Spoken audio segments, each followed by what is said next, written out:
농산물 가격은 밥상 물가를 결정짓는 중요한 요소죠. 최근 가격 급등세가 이어지면서 소비자 불만도 적지 않은데요. 국제 곡물 가격과 유가 인상, 여기에 엘니뇨 같은 기후변화까지 영향을 주면서 전체 소비자 물가까지 흔드는 것이 아니냐는 우려까지 나오고 있습니다. 물가 상황과 전망에 대해 금융부 김미연 기자와 함께 짚어보겠습니다. 안녕하십니까? 안녕하세요.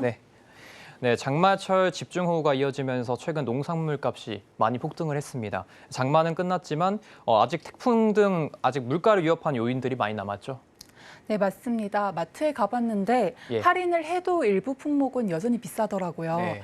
우선 오늘 기준으로 한국농수산식품유통공사 농산물 유통정보를 확인해 보니까요. 소매가 기준 적상추와 시금치는 가격이 한 달 전보다 2배 이상 비쌌고요.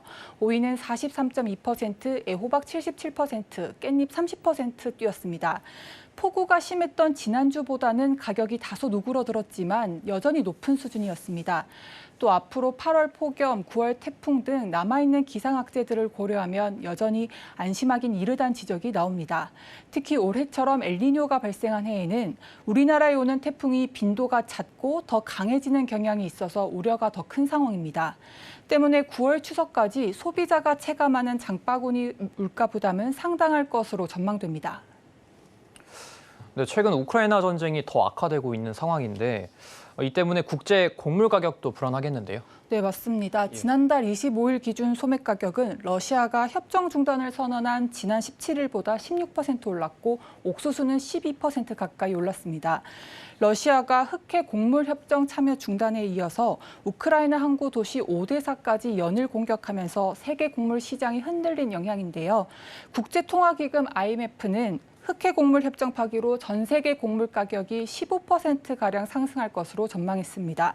이런 가운데 최근 러시아가 루마니아 접경지인 다뉴브강 항구 마을로 공격 범위를 넓히고 있어서 곡물 가격이 또다시 움직일 수 있습니다.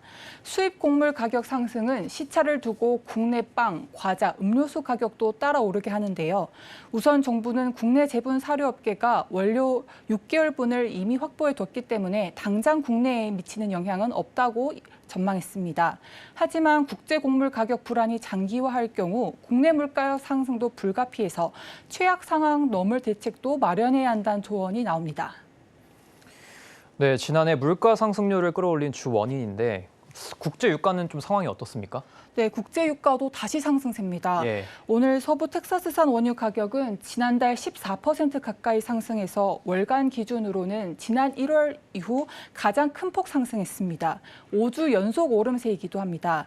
수입 원유 가격의 기준이 되는 두바이유도 배럴당 84달러를 넘어섰고요. 이런 국제 유가 상승세에는 사우디와 러시아의 자발적 감산 영향이 큽니다. 현재 사우디는 오펙 플러스에서 합의한 기존 감산 조치 이외에도 하루당 100만 배럴 추가 감산을 8월에도 유지하겠다고 밝혀서 유가가 지금보다 더 오를 가능성이 나옵니다. 국제 유가 상승에 따라 국내 휘발유 값과 경유 값도 상승세입니다. 7월 넷째 주 전국 주유소 휘발유 평균 판매 가격을 보니 리터당 1,599.3원, 경유는 1,411.8원으로 3주 연속 올랐습니다. 전문가들은 국제 유가가 90달러를 넘지 않는다면 유가가 물가에 미치는 영향은 크지 않다고 했는데요. 국제 유가는 오펙 감산 효과와 경기 연착륙 기대감, 이상 기후 등 지속해서 상방 압력을 받고 있기 때문에 계속 지켜봐야 할 것 같습니다. 네, 지금 2%대로 잡혀가도 인플레이션의 불씨가 다시 살아날 가능성도 있는 겁니까, 그럼? 네, 없다고는 할 수 없을 것 같습니다. 우선 내일 통계청이 7월 소비자 물가 지수를 발표하는데요. 일단 작년 7월까지 석유율 물가가 큰 폭으로 올랐던 기저효과 때문에 내일 나오는 소비자 물가 상승률은 2.4에서 2.5% 정도의 상승률을 나타낼 거란 관측이 나옵니다. 문제는 지난해 말에는 상승률이 높지 않아서 연말로 갈수록 기저효과에 따른 물가 안정을 기대하기가 어렵다는 점입니다.